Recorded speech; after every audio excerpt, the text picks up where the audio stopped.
Recording studio तानी बाजार। प्यार तो सनम अब हो गईल खत्म, दूसरा के बात पर कैली हल तू भरम,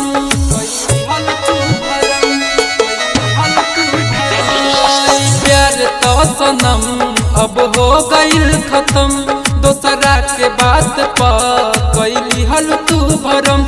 सच जहन जाइबो जहिया पछता जहिबू हो, सच जहन जाइबो जहिया पछता जहिबू हो, दिहल चोट जवन दिल में ना मिटा पैबू हो, दिहल चोट जवन दिल में ना मिटा पैबू हो,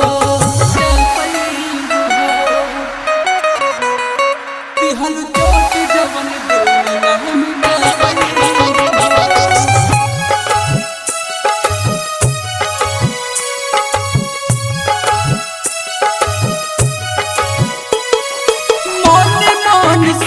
कैलू हमरा परानी कहानी के झूठ है न जानलू कहानी, जानलू कहानी, जानलू कहानी, मन सक कैलू हमरा परानी कहानी के झूठ है न जानलू कहानी। प्यार दोसरा के पाके अगरा जइबू हो, प्यार दोसरा के पाके अगरा जइबू हो, चोट जवन दिल में ना मिटा पैबू हो, दिहल चोट जवन दिल में ना मिटा पैबू हो,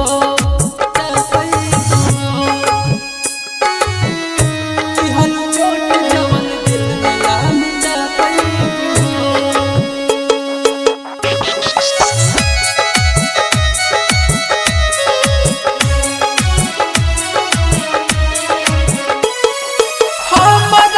प्यार नहीं कोइलू तू कबो, सच नहीं छोड़ले विकास राजा तबो, विकास राजा तबो, विकास राजा तबो।